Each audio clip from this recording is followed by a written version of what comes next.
Finance Commission has, I'm Rahul from the Hindu. The 15th Finance Commission has clearly recommended to the Government of India to revisit the FRGM Act. After all, the Act is 20 years old. The 15th Finance Commission has recommended to Government of India to revisit the FRGM Act. It's almost 20 years old now. I'm asking this question in the background of the frequent poses of our Chief Minister that the limit of FRGM has not been raised for the government, state government to raise additional loans. What is your stand on? 15th Finance Commission recommends.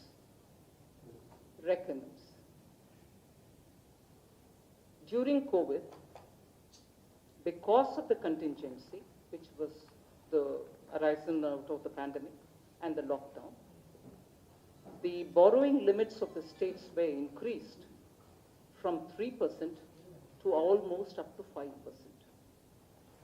Some with, a few of them with some conditions which were with an objective of getting reforms through.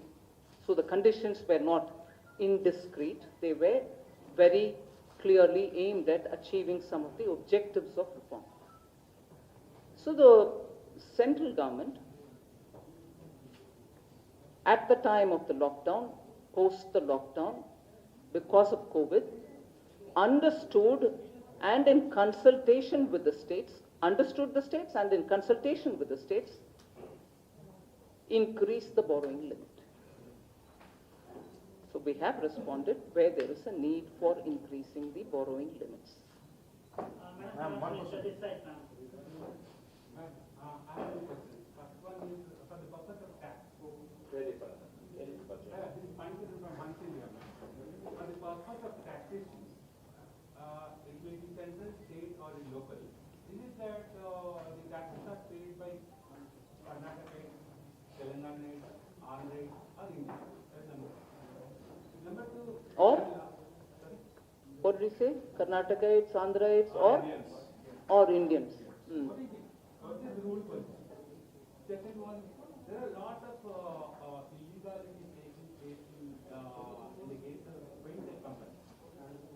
They are violating RIDA rules, they are circumventing RBI rules and holding deposits. And why is that illegal? What companies did you put as a word adjective? Fintech companies. Fintech companies. Aggregators, apps, other.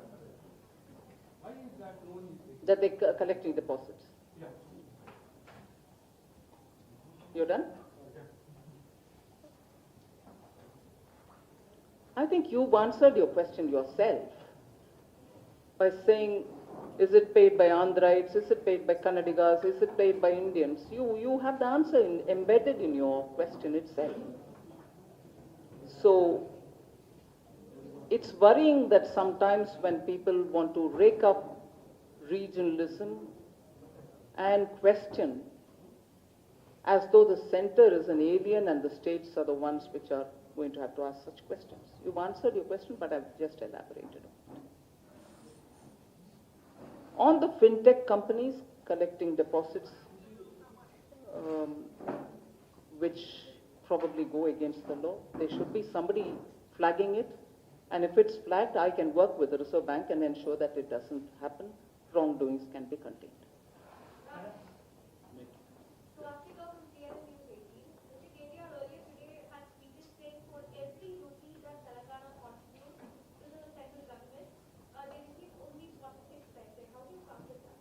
I think I've answered that several times, and I repeat it. If every individual or state starts saying, I paid so much, so give me that much back, taxation principle doesn't work on that ground. That is why I quoted the example of Hyderabad and Hyderabad district. Will you then say everything that comes from Hyderabad district will have to be spent only in Hyderabad? Will you not use it to other parts of the state? This is a very regressive way of handling issues between center and state. This is a very regressive way. Then many other states equally, which are better probably in terms of the quantum of revenue that they contribute to the central kitty, who can ask no. It doesn't work that way. And he knows it, I'm sure everybody knows it. It's good for rhetoric, it's good for media. It's good because it keeps the temperature hot and higher, but it is not, I think it's disingenuous, if anything. Madam, madam.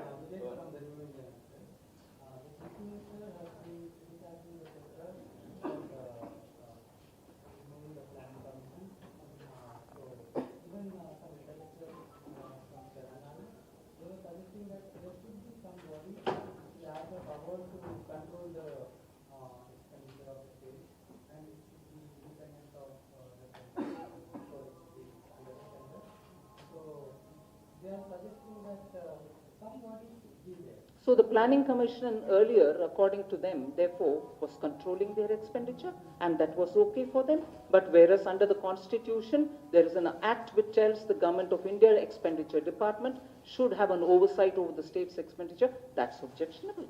So what is provided by Constitution is objectionable, whereas what the Planning Commission, which at that time was not even constitutionally provided, it wasn't even statutorily provided, that is acceptable. So please, let's do some homework on it. I want to learn more on this.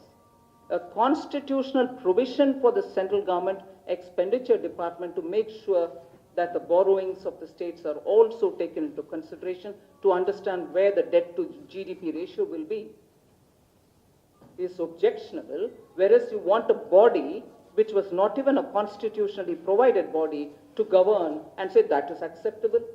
So I'm surprised at this. No arguments here. If you're voicing your view, I'll take it. Then. Yes. Yes. Right. Absolutely. I should have come out long back. 40,000 becoming 1,40,000. I'm sure it should have come out long time back. I agree. Yeah, ma'am, one question. Ma'am, the GDP growth in the first quarter was 13.5%. Do you see similar double-digit growth for that time? Well, I'll hope for. We'll work for it. And I'm also taking into consideration the facts that economies which were far developed than India, economies which are comparable with India like the other emerging markets, and I'm not deriding anybody, but the reality is, at a time when multilateral institutions, whether they are World Bank, IMF, or any others, who are looking at global economy, are clearly saying that many of these countries are on the verge of recession if they are already not in it. And, sorry, and there are economies which are at a high risk of recession. Some of them 85%, some of them 15-16%. And the report also very clearly says that India is not on the verge of a recession at all. So, if we are not on the verge of recession,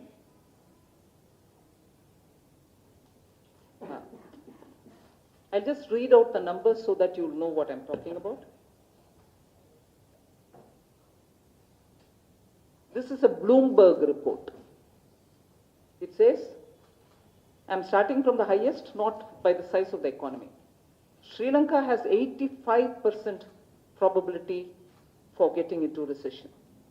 New Zealand 33%, South Korea 25%, Japan 25%, China 20%, Hong Kong 20%, Australia 20%, Taiwan 20%, Pakistan 20%, Malaysia 13%,